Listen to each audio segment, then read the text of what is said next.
देश के 5 राज्यों में विधानसभा चुनावी माहौल पूरी तरह से अपने आगोश में आ चुका है। गोवा की 40 सीटों और उत्तराखंड की 70 सीटों पर आज मतदान हो रहे हैं। इसके साथ ही यूपी के 403 सीटों पर होने वाले विधानसभा चुनाव के दूसरे चरण की 55 सीटों पर मतदान किया जा रहा है। ऐसे में कानपुर देहात में अकबरपुर के शहजादपुर मैदान में प्रधानमंत्री नरेंद्र मोदी ने विपक्ष पर हमला करते हुए कहा कि हिंदू वोटों को बांटना चाहते हो तो किसके वोट इकट्ठा करना चाहते हो। वोट बांटने की राजनीति करने वालों से सावधान रहें।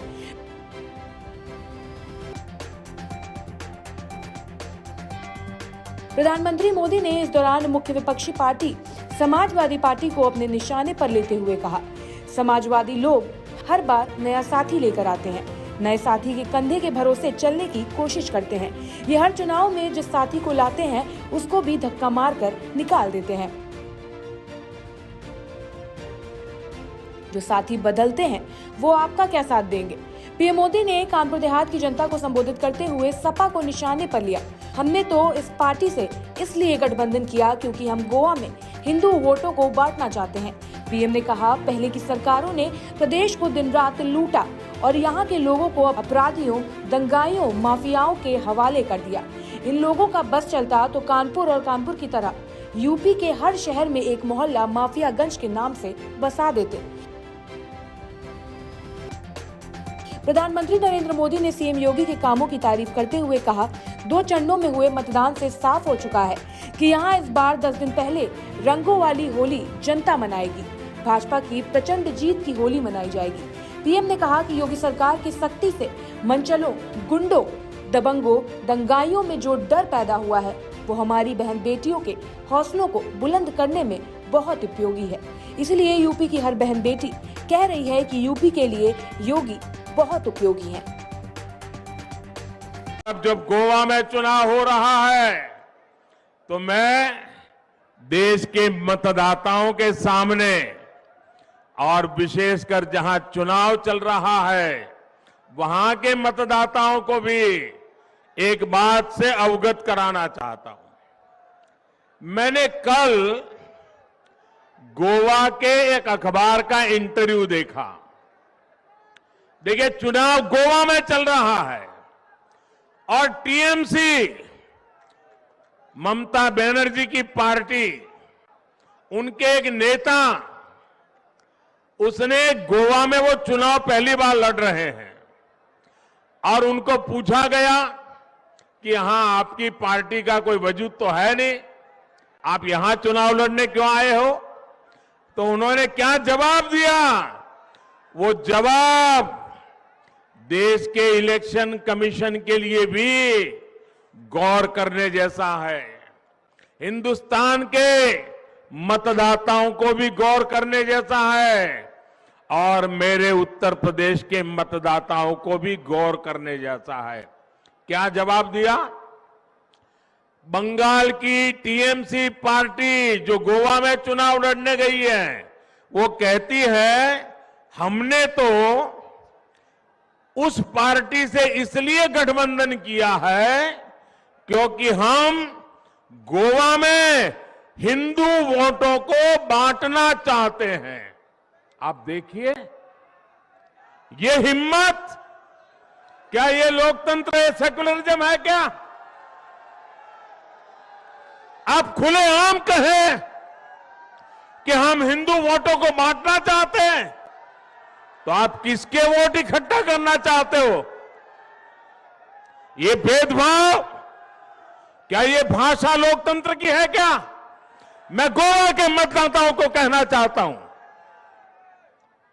ये मौका है इस प्रकार की राजनीति को दफना देने का। लोग चुनाव में आते हैं तो नया पार्टनर लेकर के आते हैं, नया साथी लेकर के आते हैं, नए साथी के कंधे के भरोसे चलने की कोशिश करते हैं। आप लोग ऐसा लोगों पर विश्वास करेंगे कि जो हर चुनाव में जिस साथी को लाते हैं उसको भी थका मार करके निकाल देते हैं, दूसरे चुनाव में दूसरा साथी लाते हैं, तीसरे चुनाव में तीसरा साथी लाते हैं। जो साथी बदलते हैं वो आपका साथ देंगे क्या? वो आपका साथ देंगे क्या? जो चुनाव में साथ जिएंगे साथ मरेंगे के वादे करते हैं, चुनाव समाप्त होते ही लात मार देते हैं, वो आपका भला करेंगे क्या? अरे जो अपने साथियों पे भरोसा नहीं करते वो आप पे भरोसा करेंगे क्या? आपका भला करेंगे क्या? आपको साथ देंगे क्या? तो ऐसे लोगों पर हम भरोसा कर सकते हैं क्या? ऐसे लोगों के साथ हम चल सकते हैं क्या? जो सिर्फ गौर परिवार का भला करना चाहते हैं, वो कभी हमें के युवाओं का भला करेंगे क्या? यहां की माताओं बहनों का भला करेंगे क्या? यहां की बेटियों का भला करेंगे क्या? और इसलिए भाइयों बहनों, मैं आपसे आग्रह करने आया हूं, सारी समस्याओं का समाधान विकास में ही है, हमें विकास के रास्ते। मेरे प्यारे साथियों, उत्तर प्रदेश में दूसरा चरण का जो ट्रेंड आया है और पहले चरण की वोटिंग जो हुई है, इसने 4 बातें बहुत साफ कर दी है। पहला, भाजपा की सरकार, योगी जी की सरकार फिर से आ रही है, जोर शोर से आ रही है, गाजे बाजे के साथ आ रही है।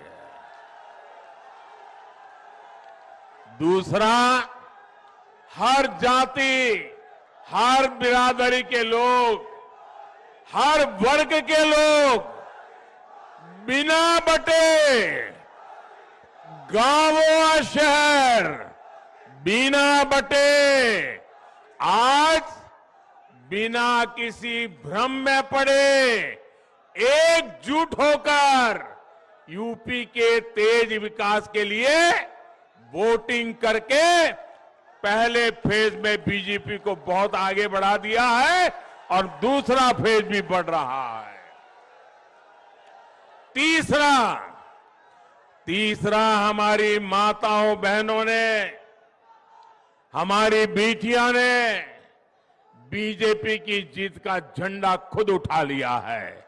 माताओं बहनों ने सुरक्षा के नाम पर सम्मान पूर्वक जो जिंदगी मिल रही है, उसके लिए माताओं बहनों ने बीजेपी को जिताने का झंडा उठा लिया है। चौथा, ये पहले 2 चरण के आधार पर मैं विश्वास से कह रहा हूं, चौथा, मेरी मुस्लिम बहनें चुपचाप बिना किसी शोर शराबे के मन बनाकर मोदी को आशीर्वाद देने के लिए घर से निकल रही है। हमारी मुस्लिम महिलाएं, हमारी मुस्लिम बहनें, बेटियां जानती हैं कि जो सुख दुख में काम आता है वो ही अपना होता है। इन 4 बातों ने इन गौर परिवारवादी लोगों का चारों खाने पर चित्त कर दिया है भाइयों, उनको पराजित कर दिया है। मेरे प्यारे साथियों, उत्तर प्रदेश में दूसरा चरण का जो ट्रेंड आया है और पहले चरण की वोटिंग जो हुई है, इसने 4 बातें बहुत साफ कर दी है। पहला, भाजपा की सरकार, योगी जी की सरकार फिर से आ रही है, जोर शोर से आ रही है, गाजे बाजे के साथ आ रही है। दूसरा, हर जाति, हर बिरादरी के लोग, हर वर्ग के लोग बिना बटे, गांव और शहर बिना बटे आज बिना किसी भ्रम में पड़े एकजुट होकर यूपी के तेज विकास के लिए वोटिंग करके पहले फेज में बीजेपी को बहुत आगे बढ़ा दिया है और दूसरा फेज भी बढ़ रहा है। तीसरा हमारी माताओं बहनों ने, हमारी बेटियां ने बीजेपी की जीत का झंडा खुद उठा लिया है। माताओं बहनों ने सुरक्षा के नाम पर सम्मान पूर्वक जो जिंदगी मिल रही है उसके लिए माताओं बहनों ने बीजेपी को जिताने का झंडा उठा लिया है। चौथा, ये पहले दो चरण के आधार पर मैं विश्वास से कह रहा हूं, चौथा, मेरी मुस्लिम बहनें चुपचाप बिना किसी शोर शराबे के मन बनाकर मोदी को आशीर्वाद देने के लिए घर से निकल रही है। हमारी मुस्लिम महिलाएं, हमारी मुस्लिम बहनें, बेटियां जानती हैं कि जो सुख दुख में काम आता है वो ही अपना होता है। इन चार बातों ने इन गौर परिवारवादी लोगों का चारों खाने पर चित्त कर दिया है भाइयों, उनको पराजित कर दिया है।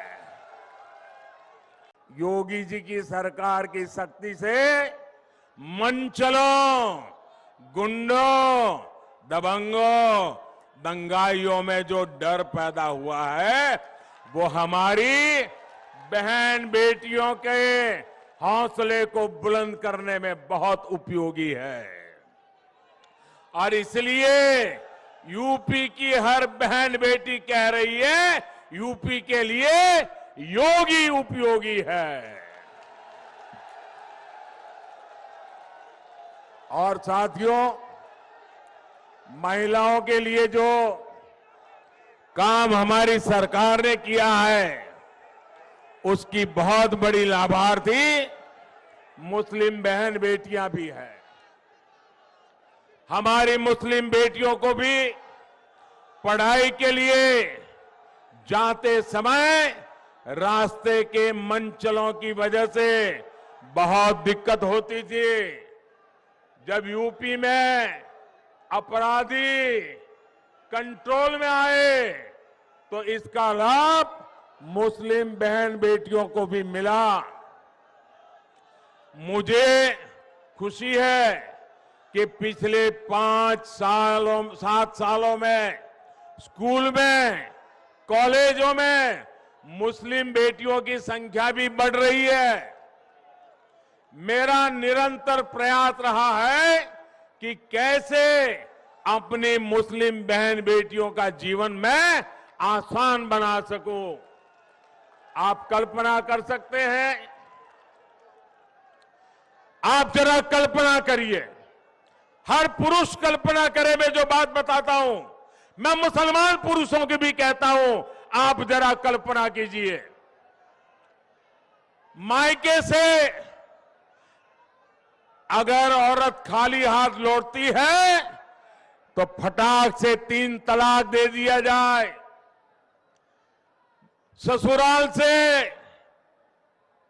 पत्नी बाइक लेकर के नहीं भाई तो 3 तलाक दे दी जाए।